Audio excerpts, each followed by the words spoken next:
Welcome to Face to Face. This is a show about change and about what's next. It's a show that wants to ask questions, peel back the layers of our average everyday experience, and go beyond scratching the surface. We interview amazing people with incredible ideas and stories who have done wild, weird, and wonderful things. Remember that imagination shared creates collaboration, and collaboration creates community, and community inspires social change. I'm David Peck, and this is Face to Face.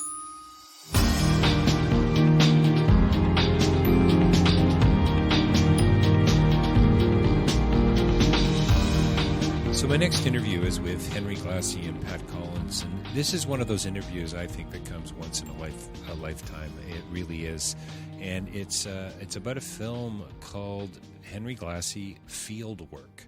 This was the world premiere at the Toronto International Film Festival from Pat Collins, and we're looking basically at Henry's work over the past 50 years, and I guess you could kind of call the culmination of that in this film. 50 years of doing existential ethnography. I hope that's okay, Henry. But he travels to 5 different cultures, and he looks at things like pure form, pure color, Brazilian sacred art, and we look at the hands and we attend to things in an oral way and a visual way. Henry talks a great deal about nonverbal cues and listening through the eyes, and about method and about the patience that goes alongside of some of the work that these men and these women do.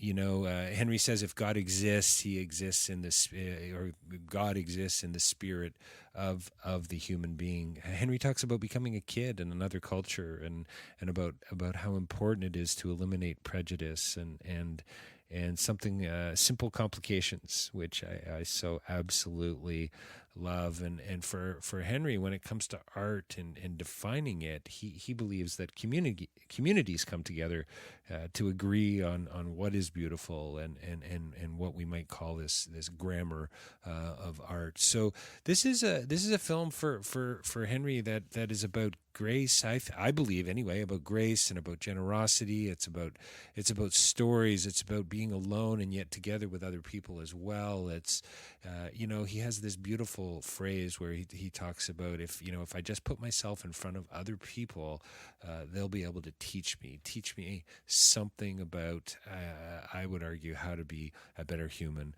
Fascinating interview with Henry and Pat, and a fascinating and brilliant film as well. Henry Glassie Fieldwork coming right up. DavidPeckLive.com for more information about my public speaking and my writing. You can purchase a copy of Real Change is Incremental there on the website.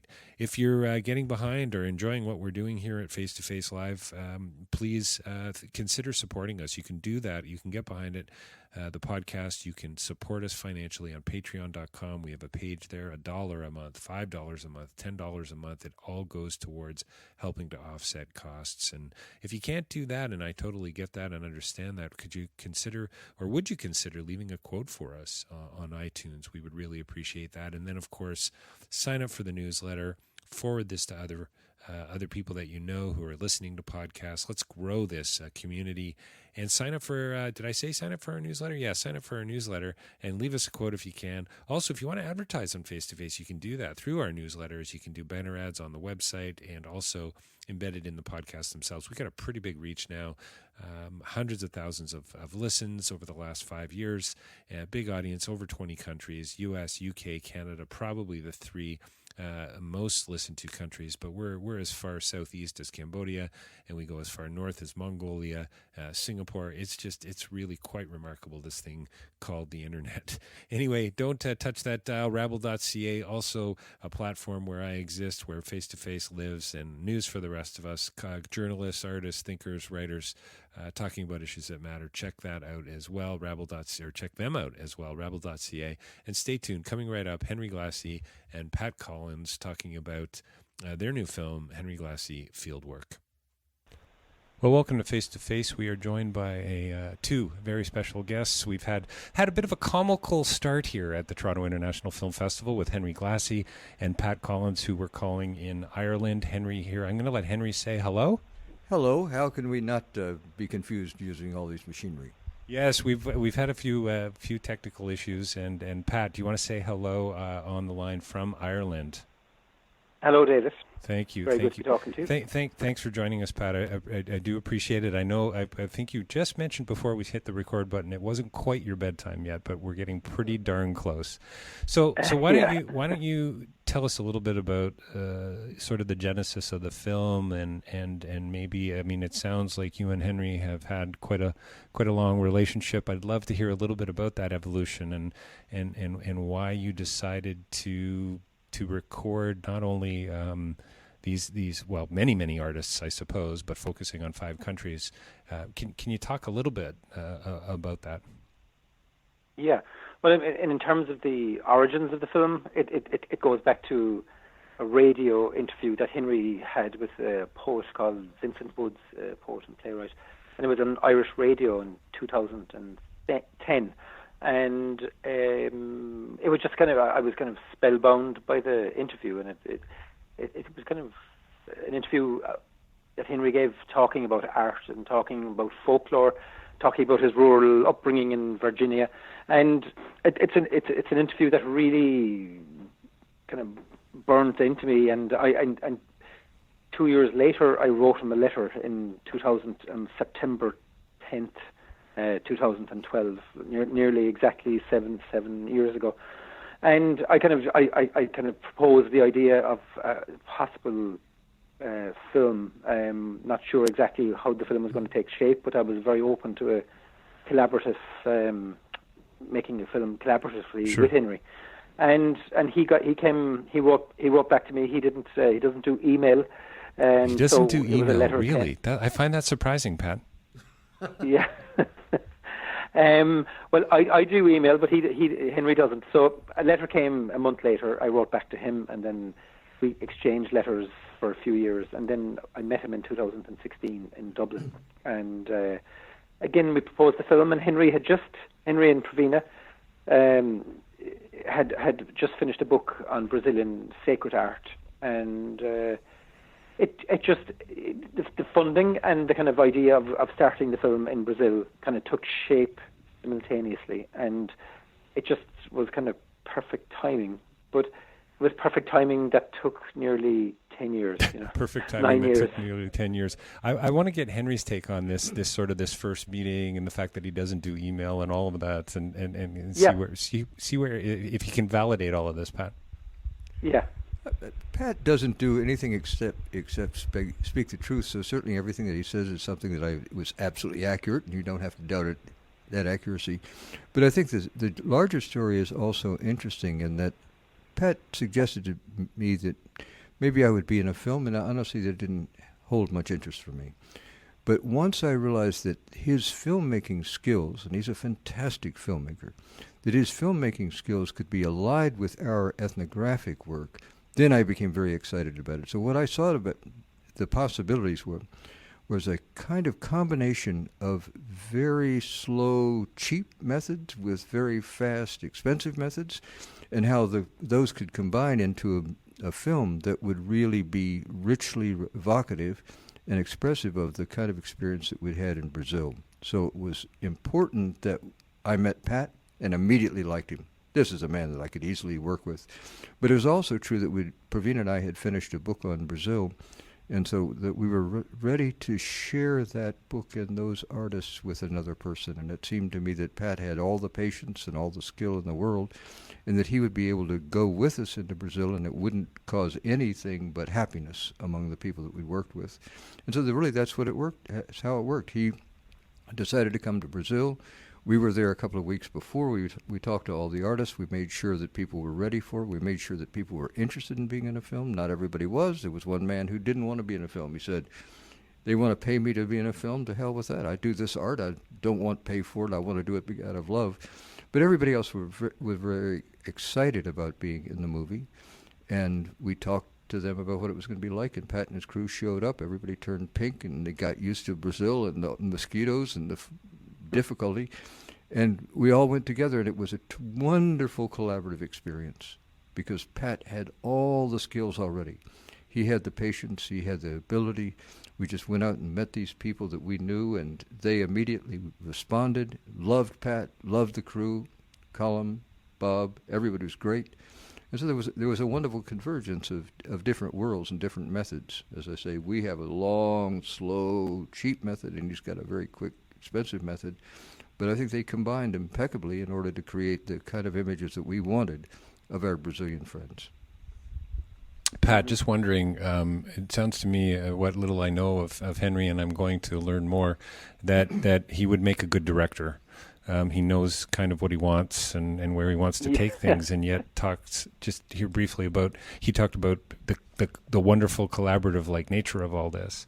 Would you say you both sort of shared a similar vision for where you wanted Fieldwork to go, for the film to go? Yeah, I think so. I think my most kind of an important part of a director's work, I think, is especially if you're making the film with somebody or about somebody's work, is that you have to listen very carefully what they're telling you. And it's not, and sometimes you can convince people to do things that they don't want to do, but that you genuinely feel would be better for the film and would be better overall. But I think you do have to listen very carefully. And so when Henry might say that he doesn't understand filmmaking process, you still have to listen to what the instinct that he has, or how the artist might be represented. So it's kind of so when we discussed going to Brazil, I had a copy of his book, I think, before it was published, and he said we because of the geographical spread of Brazil and how big the country is, and it's very hard to get a grasp of how big Brazil actually is. Maybe not for an American, but for an Irish person, it's on a huge scale. And just so we kind of concentrated on Salvador and Margot Jopino in a little village in Brazil, and he kind of, it was a kind of a collaborative thing of who the best artists would be, but it wasn't even that collaborative in the sense that Henry kind of said, mentioned like maybe 10 artists, and I kind of basically said, look, that I'm really happy to kind of go along and film with the artists that Henry feels are worth filming, because it would have taken me years to find some of those people, and I probably never would have found them. It takes a folklorist kind of patience and skill to go into a place and discover these people who were kind of largely hidden from kind of, say, publicity. They don't have agents working, promoting them. They're in little shops on the side of streets, and they are in little workshops, and so it's really important for me to kind of not try to kind of force my own view. Like my initial, I suppose, impulse was to kind of Henry's approach to work and approach to living and approach to life, and then I'm trying to get those ideas across, and then trying to discover how best to do that. How to best you only communicate discover it. by listening. You only discover by listening. So I find it interesting that you talk about listening. It's a theme that's been coming up in a few of my interviews this festival. I mean, it comes up in a lot of the work that I do. Actually, Pat, Henry, I work as an international development consultant, traveled around the world, and I used to teach development at Humber College, and I would tell my students often that there were three things, that you needed to. Anyone who's listened to me on face to face has heard this before, but you need to listen, and you need to listen, and there's the third thing is you need to listen. It's all about listening. I get the sense from Henry, and I'm going to let him answer this, but he has spent his life observing, of course, writing and reflecting, going very deep, but also listening on a variety of levels. I think listening is a very good way to say it, and so that to make the film, what Pat had to do was rely on me having listened a great deal. And the thing is, he didn't have the time to listen. So Pravina and I did a lot of listening. But I think, if you don't want observing and you want only listening, I think I want to complicate that a little bit, because Pravina was raised in Brazil. So she has Portuguese perfectly and natively.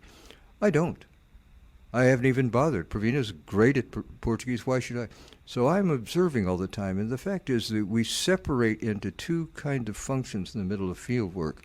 And one of them is certainly listening, but the other one is observing very closely, because there are all kinds of wonderful things that happen non-visually. I mean, non-verbally, and that really you have to have a kind of visual attention. And so that we could offer a great number of anecdotes, but since we sort of divided ourselves into a pair, we already are a pair, but we're a very close pair. But she does the talking and she does the main listening, and I do a kind of listening, but it's really a listening through the eyes. It's a very slow, attentive, visual kind of communication that I really think I specialize in. Other places, I mean, I've spent a very long time in Turkey, and I learned to speak Turkish really quite well.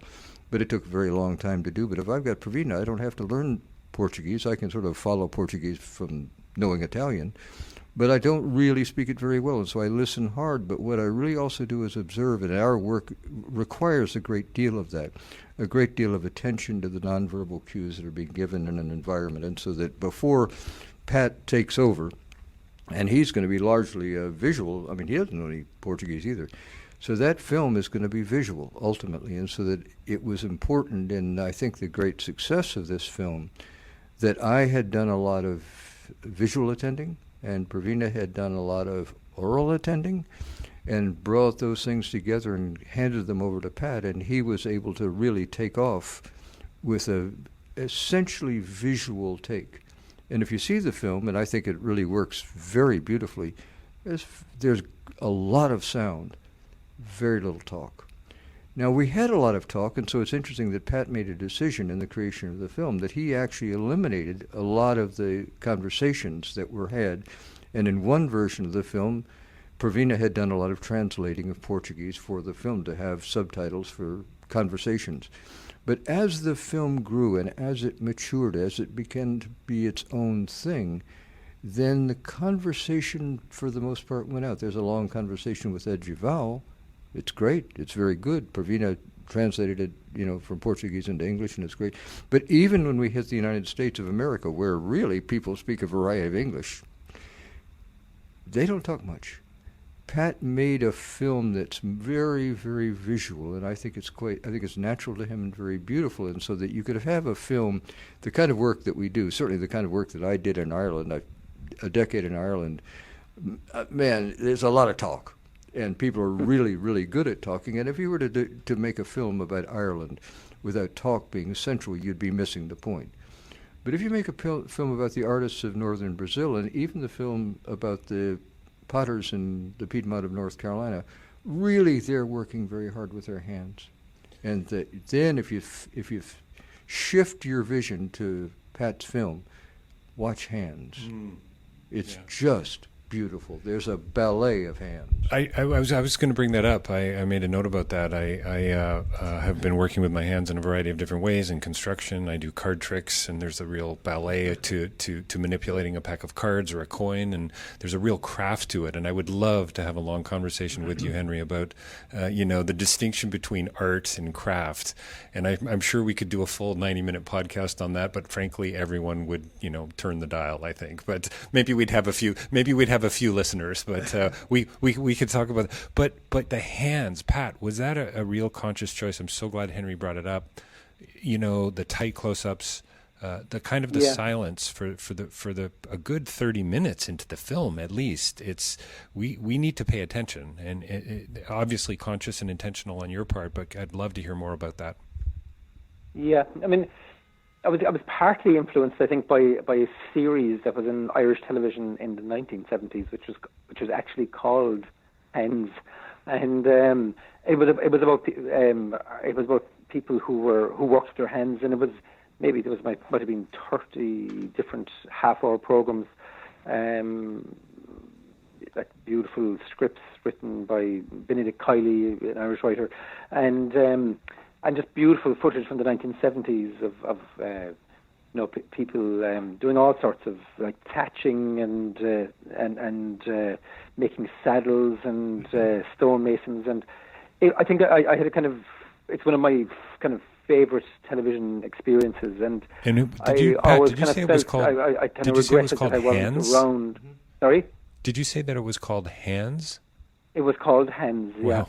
Yeah, and it was so it was a beautiful series, and I always kind of regretted that I wasn't making films in the 1970s. I was too young. I was only born in '67, but I think Ireland, when Henry was in Ireland, actually in the 1970s, I almost feel that there was a kind of a real kind of emergence of kind of modern kind of life coming into the world, but it still had its foot in the kind of ancient past, I think, and there was a great mixture of life in Ireland in the 1970s. And anyway, so I think I was kind of influenced a little bit by that. But you couldn't but, when you see the artists in Brazil working, it would be kind of almost crazy to shoot it kind of in a kind of a wide shot. You just have to go in, and especially with the first artist, Rosalvo Santana, he's making hands himself. It's kind of one of the most beautiful images in the film, I think, is when he's making hands, which is just a little. Henry's agreeing with you, Pat. Yeah, and it's a kind of a real. There's something kind of epic about it in a way, or something like almost godlike, I suppose. If you've got these hands making tiny hands of a religious statue, and it's just beautiful, and we filmed it, but Rosalvo Santana was making it, so it was there in front of us. So you have to go in close to see it, and you have to see the detail and the texture of it. And but other times actually we did go back further, because sometimes like Samuel Rodriguez, when he's making the candomblé, or the Orisha on the kind of from scrap metal. I mean, he's almost like doing a performance.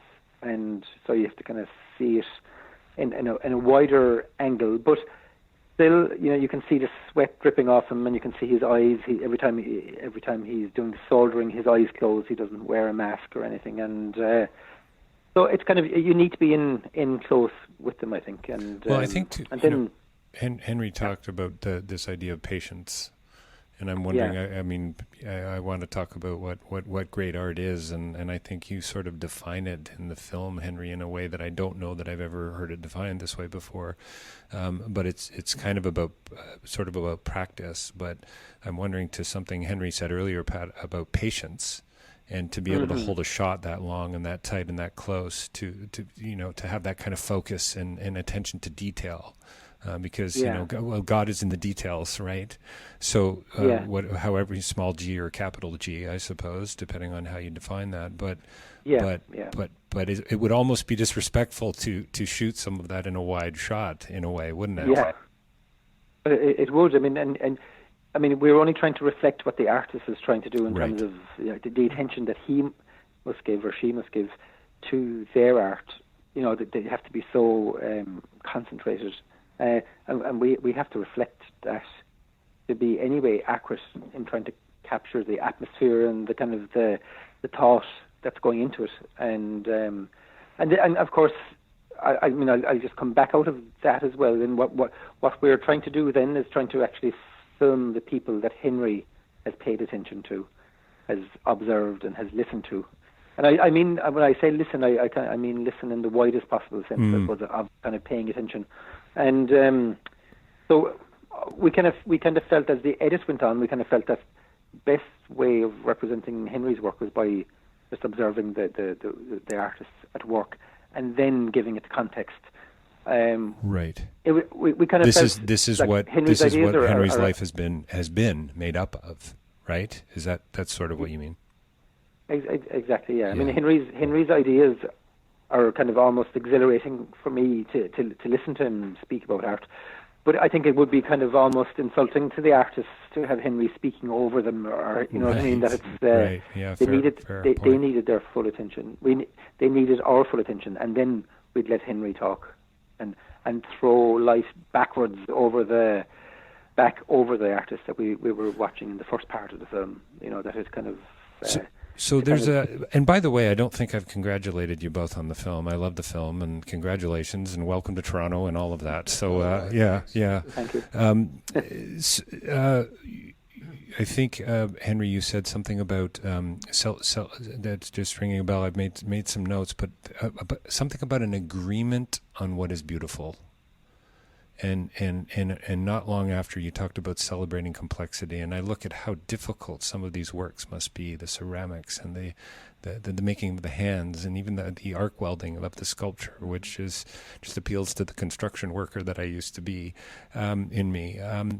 Can you talk a little bit about that? I'm not sure I quite understand what you mean by we need an agreement on what is beautiful, and is that art ultimately? Whatever we define as beauty, that aesthetic grammar, I think you referred to it as in the film. Well, I think you've understood exactly what I was up to, but I would like to make a kind of simple complication for it. I don't think that there is a possibility that the world can agree about art. Instead, what you find is that all communities have an agreement about art. That was really the point that I was making. And so what I would say is pretty simple. I think creativity is a human birthright. Everybody is born with the capacity of being an artist. You look at every little kid can draw, every little kid can dance. And slowly but surely people are driven out of the natural course of becoming an artist. So everybody should be an artist. And everybody, I think, very many people are, but they're artists in very different environments. Maybe they make good dinners, maybe they plow good fields, maybe they do whatever they do. But a lot of people don't, as they mature, allow themselves to think about their work as art. But more importantly, when we encounter other people, we're very likely not to understand that what they're doing is art, because we come to that. You talked earlier about craft and art, and I think that's the conversation we're not going to have right now, but this is the point. Why would I call somebody else's art craft? Diminishing it. Why would I say that somebody else's art is not art? Simply because I don't understand it. And so that what I have to do is, through patience, come into a position where I'm capable of entering into the community's discussion about the idea of the grammar of art. And then I can see how an individual that I might not have thought about as being an artist, maybe a person really good at driving a taxi cab, but if you get into the taxi cab world, the guys that drive taxi cabs and do it very well are the artists of that work. And so what I think is pretty simple, and I don't think I've said it very well here, but is that everybody has the ability to become an artist. Everybody is headed towards art, because art is not more than or less than the fullness of human complexity. But if we come into another place, it takes us a long time to stop, listen, watch, pay attention, and come slowly into an understanding of what someone else's art is. If I were to develop out of my own experience an idea about what art is, then that idea is obviously going to be a kind of art of white guys, because that's what I am. I'm a white guy. So that if I want to understand African art, I'd better go to Africa, and I'd better sit down with the community, and I'd better spend a long time, and I'd better listen, and then I come away with some kind of an understanding. Not perfect. Impossible for it to be perfect. But adequately for me to be able to say that although, dear friend, I don't know everything, I experienced a lot with these people, let me tell you how I understand that they've come to their understanding of what art is. And so that it needs to be a very patient procedure. You have to listen a lot. But for the most part, what you have to do is scrape away everything you've ever known before and become a kid again in another culture.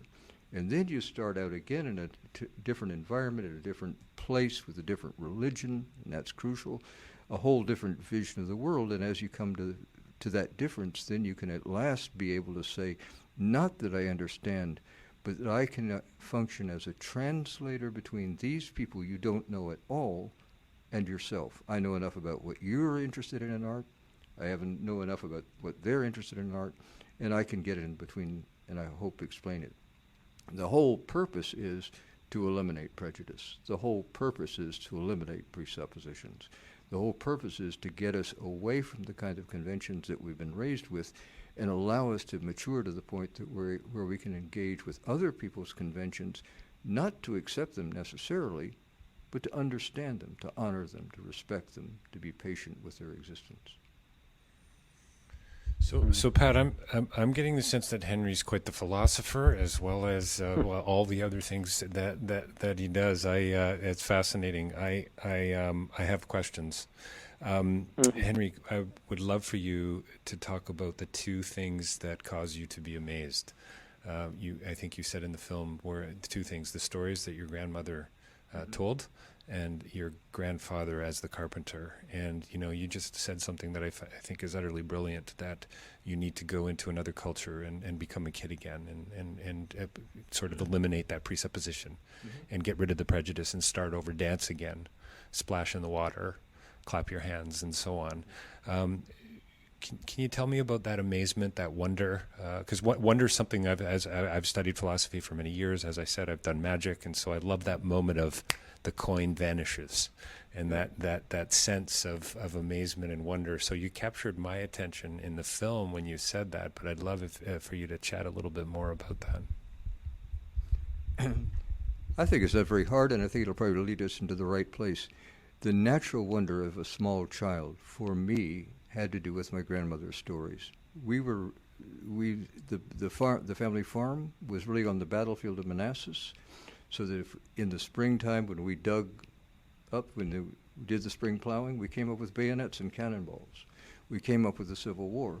So that from a tiny child, my grandmother was telling me the stories that she had learned from her great aunt who raised her. My grandmother raised me, and her great aunt was born in the 18th century. I was one person from the 18th century, and my grandmother made me just absolutely aware of the reality of the past. That's a wonder. That's an amazing thing to me. What was actually happening at that moment in the world, the Second World War was happening. What was happening in my head, the Civil War. So that was wonder. That was an amazement. And the second amazement was, for me, my grandfather was a wonderfully skilled carpenter and who made beautiful, beautiful furniture, and so that his shop was one wonder world. My grandmother's lap was another wonder world. One was about history, one was about art. And all that's pretty simple to say, isn't it? That's wonder. Then you grow up.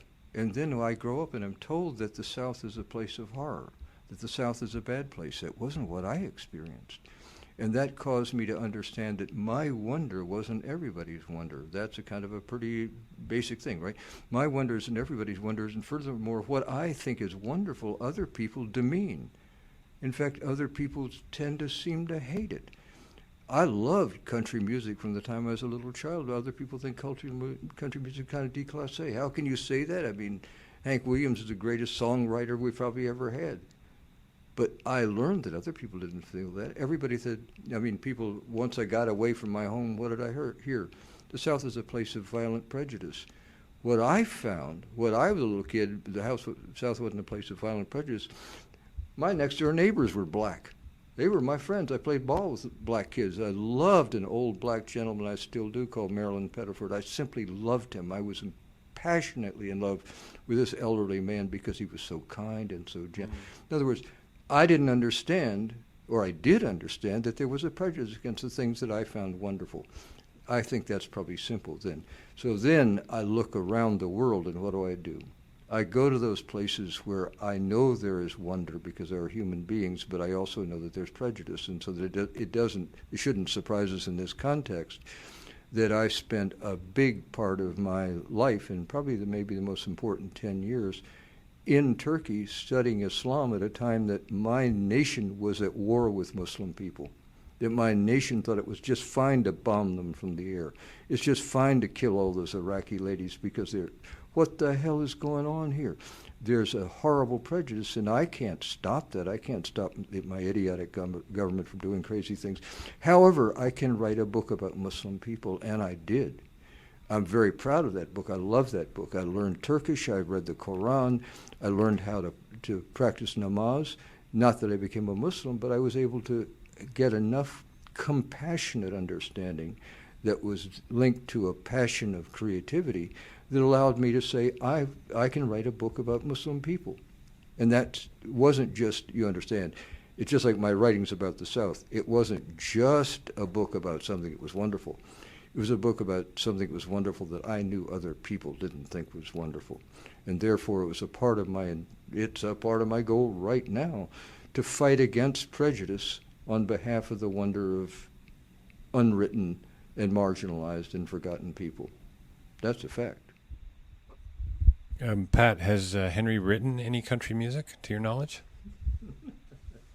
Does he play the juice harp by any chance? Yeah. No, I mean he does play music, but he didn't. I haven't heard him play music, but I know that he does. But I play music as well, and Henry didn't hear me either.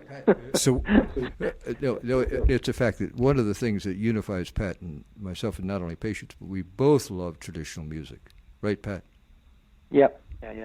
So, Pat, we believe it or not, we've got to wrap up in a couple of minutes here, and I'm sad about that. But maybe we can do a part two down the road. How do you edit a guy like Henry? How do you figure out what to leave in? I think I'm more interested in what you've left out, actually. Yeah, I mean the only way that I could kind of that myself and the editor Keith Walsh could console ourselves during the edit was I was going to say. I'd keep saying, look, this is really, really interesting, but it's for the Q&A probably, or it's for a book of interviews or something, because his depth of knowledge is phenomenal, and his experience in the field is phenomenal. So it's he's got the authority, I suppose, of experience, and that's getting rarer and rarer, really.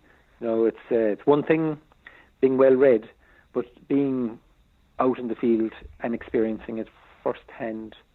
I mean, it occurred to me actually there that when you were talking the first time about the prejudice, it's the same kind of thing of coming from a small farming background in Ireland, and when I was growing up in the 70s and 80s, it was a kind of a prejudice against small farms, as if they were all backward, and that they were all.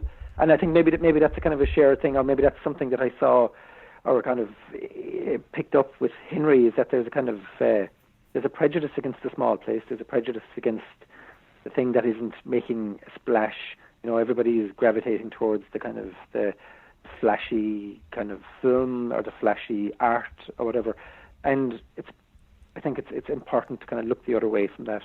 Anything that's the kind of the new orthodoxy, it's better to kind of actually turn around and look at what's happening other places, because once all that culture becomes mainstream, it's very, very important to kind of, like Henry said something great during the film. He said, which isn't in the film, but he kind of said, why is somebody takes a photograph or somebody paints on a canvas, and that's art, and somebody does like really intricate embroidery, or somebody makes a rug, and that's called craft. I mean, that's class bias, really, and that's what Henry says. I'm just kind of quoting Henry there. I hope I'm not misquoting him, but it's pure kind of class bias, and that's kind of what motivates me as well in terms of making the film about Henry. Is to kind of highlight those kind of discrepancies in thought and kind of prejudice. So Pat, I'm going to ask you one more question before I ask a question that's probably going to take Henry about 45 minutes to answer. That's my guess. And I have time, just so you know. And I think we're getting pretty close to your bedtime, aren't we, Pat? Yes. Yeah. I figured so.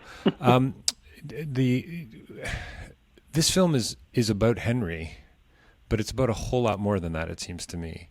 And I'm wondering how you would explain it to somebody who said, so Fieldwork, tell me more. Or, I'm not a fan of 30-second elevator speeches. I'm really not. I'm in for the conversation. I'm in for the full bottle of wine. Let's get to the bottom of this and then maybe return to it tomorrow again. But how would you talk about Fieldwork? Because for me, it's about art, it's about community, it's about craft, and it's about going deeper, and it's about prejudice and sexism and racism, and I can keep going, but I'd love to hear your thoughts on that. Yeah, I mean, I'm also not very good at synopsizing,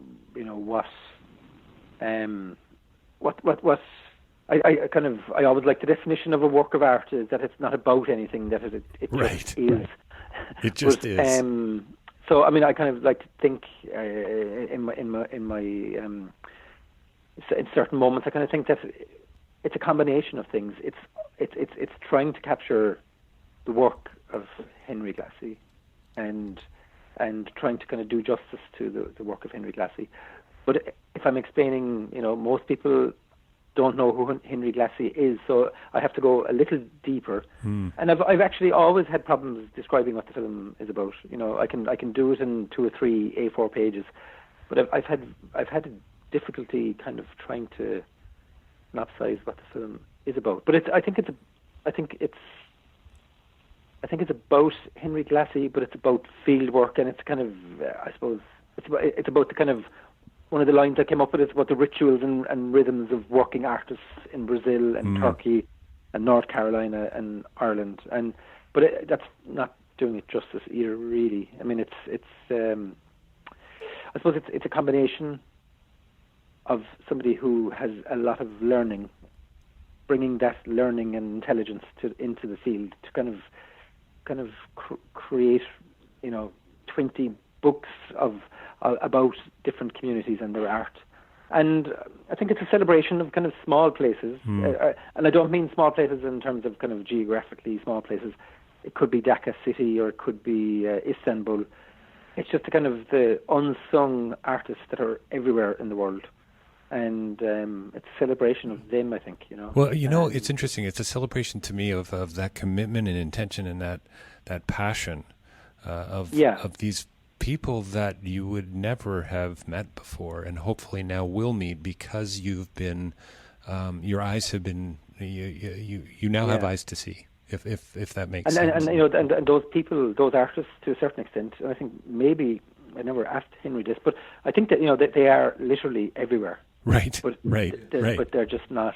Yeah, I love the fact that Henry says everyone is an artist, or at least has the potential to be an artist. So the last question for Henry, and there's probably 3 or 4 questions wrapped up in this, but I loved how you ended the film, Pat, and with the words of Henry saying that I can show up anywhere and someone will take me in. And then something along the lines of, I just come alongside people or step beside them or in front of them, and they're going to teach me. And so I wonder, alongside of that, could we say that art is connected to community, or is dependent on community, or only exists within a community? And I think you start the film with this profoundly existential question about individuals, and yet we end, it seems to me, with others. Yes. I'll let you take it from there, Henry, as we wrap this podcast up. Well, I don't know exactly what Pat's film is about, but I can tell you what it does. It makes the world bigger.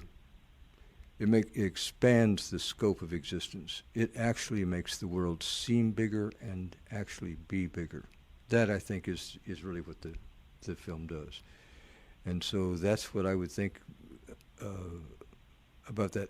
If I were to say that the relationship of art to community, that's exactly your question. I think that all people live in some kind of social association, and from that social association, they draw their ideas that they use in order to realize their natural impetus to art.